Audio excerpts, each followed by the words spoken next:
Hi everyone, I'm Jane Trotter and welcome to Accelerando Piano. In today's tutorial, I'm going to be exploring a really exciting topic: how to spark your musical imagination and foster creative ways of interpreting your pieces.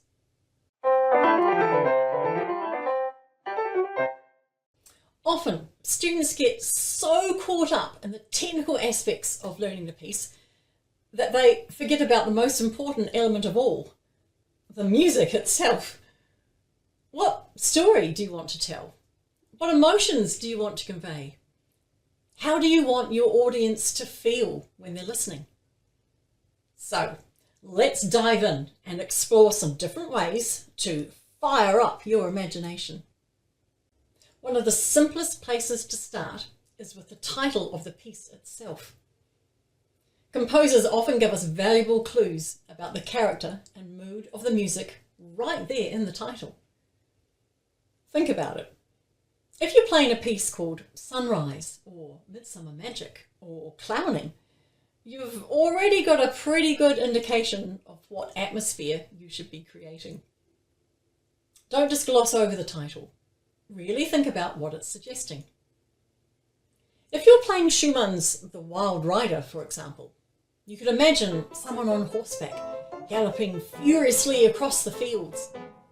With the horse's mane blowing in the wind, the rider's face is stern and determined as he urges his trusty steed onwards on their perilous journey. How would you shape the phrases, dynamics and articulation to reflect that? How would you capture the energy and drive to convey the mood? Use the title as your starting point and let it inform your musical decisions. Likewise, if your piece is a song with lyrics, make sure you read them. Learn what the music is about and what the composer is saying. And if the lyrics don't appear in the score, ensure you track them down. You could even go a step further. Why not make up your own lyrics to the piece? Get really creative. My goal in this tutorial is to give you a whole variety of strategies and ideas to help unlock your creative potential. Move beyond just playing the notes on the page and bring your pieces to life.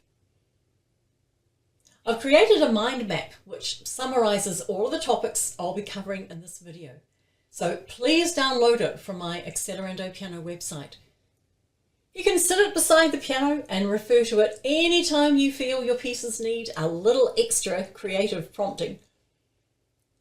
Here's a fascinating strategy. Try imagining colours associated with the music you're playing. What colour is that melody? Is it a warm golden yellow or perhaps a deep rich burgundy? Does the piece shift from bright orange to cool blue as the mood changes? This might sound a bit strange, but there's actually a neurological phenomenon called synesthesia, or more specifically in this case, chromesthesia, where some people genuinely experience colours when they hear music. It's not just imagination. Their brains are literally wired to perceive sound as colour. And it's not uncommon among musicians. Famous classical composers like Rimsky-Korsakov, Messiaen and Liszt all experienced this form of synesthesia. More modern composers and musicians, such as Duke Ellington and Billy Joel, have also reported this fascinating sensory crossover. Even if you don't have synesthesia yourself, deliberately associating colours with different sections of your music can help you create contrast, highlight mood changes, and develop a more vivid interpretation. Another really useful technique is to imagine what instruments in an orchestra would be playing the different parts of your piece. This is brilliant for developing your aural imagination and understanding the character of different musical lines. For instance, would a melody be played by a soaring violin, a mellow clarinet, or perhaps a bright, piercing trumpet?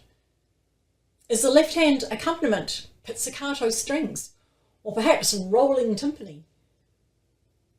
Thinking about orchestral colours can really help you understand what kind of tone you should be producing at the piano. And here's something worth noting. Some piano pieces were actually transcribed from orchestral works. If you're playing one of these arrangements, do yourself a favour and listen to the original orchestral version. You'll discover a whole world of colour and texture that will inform how you approach the piano version. Now, let's talk about storytelling.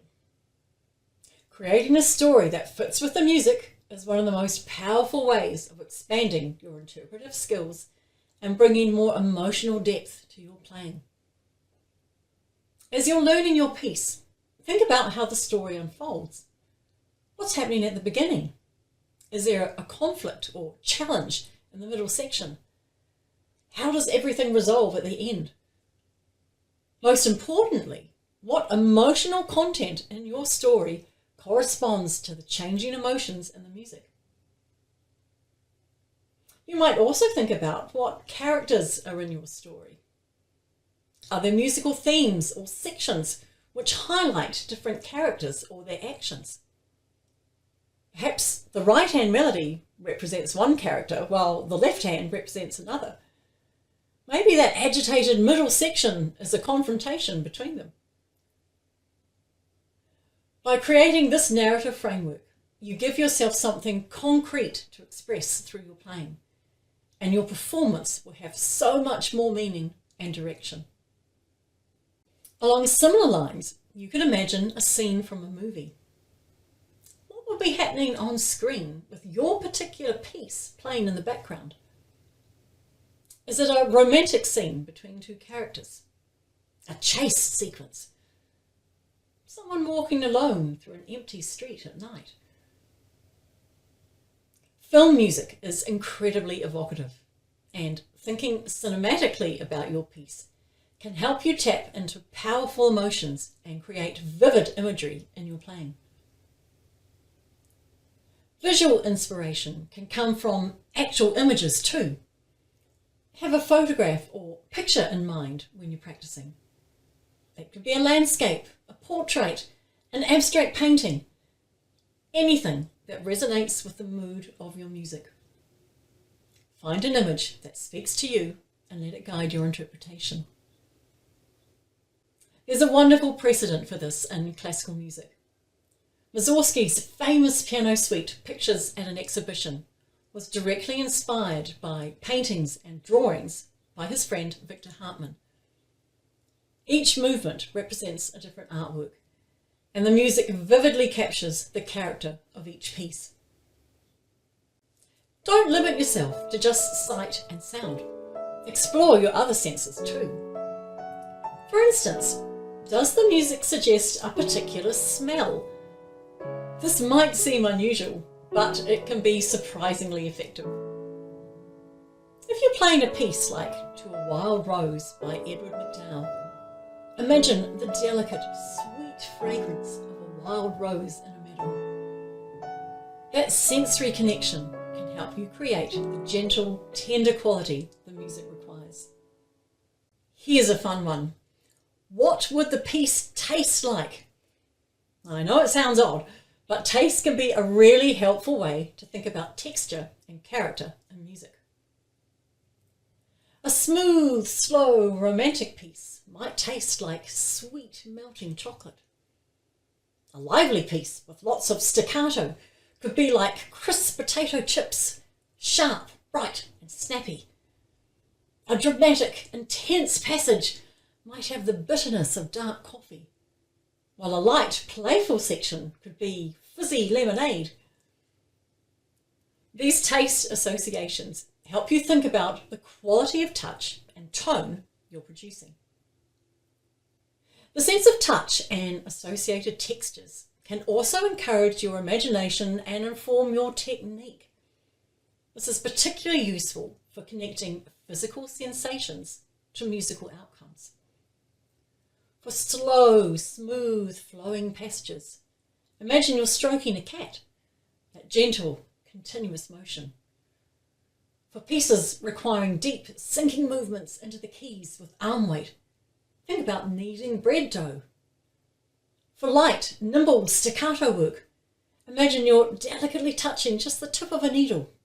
Precise, quick, and light. These physical associations create a direct link between what you're imagining and how you're moving at the keyboard.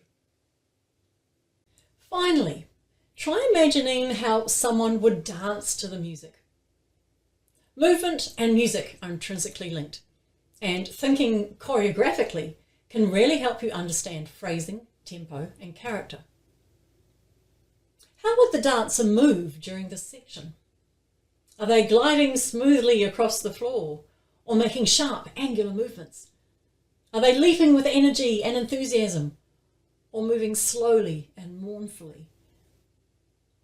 This is particularly relevant if you're playing dance forms like those from a Baroque suite, for instance, a minuet, gavotte, or jig, or one of Chopin's mazurkas or waltzes. Having an appreciation of what the dance is like and its character can transform your interpretation. The same applies to music from ballets. If you're playing an arrangement from Swan Lake or the Nutcracker, watch the ballet and see how the dancers embody the music. So, there you have it, a whole toolkit of creative strategies to help you develop imaginative and expressive interpretations of your pieces. Remember to download the mind map to help you on your creative journey. These techniques aren't just about making practice more interesting, although they definitely do that. They're about connecting with the music on a deeper level and finding your own unique voice. The beauty of music is that it's not just a series of notes on a page. It's a language for expressing emotions, telling stories, and creating vivid experiences. By engaging your imagination through colours, stories, sensory associations, visual imagery, and movement, you're unlocking the expressive potential that's already there in the music. Don't be afraid to experiment with these ideas. Try different approaches with different pieces and see what resonates with you. You might find that certain techniques work brilliantly for some pieces, but not others, and that's absolutely fine. The goal is to develop your own creative process and discover what helps you bring the music to life in the most authentic and compelling way. When you perform a piece with genuine imagination and emotional investment, your audience will feel it. They'll be drawn into the world you've created and share in the emotions you're expressing. That's when music becomes truly magical. So, fire up that imagination. Explore these creative strategies and, most importantly, have fun bringing your music to life.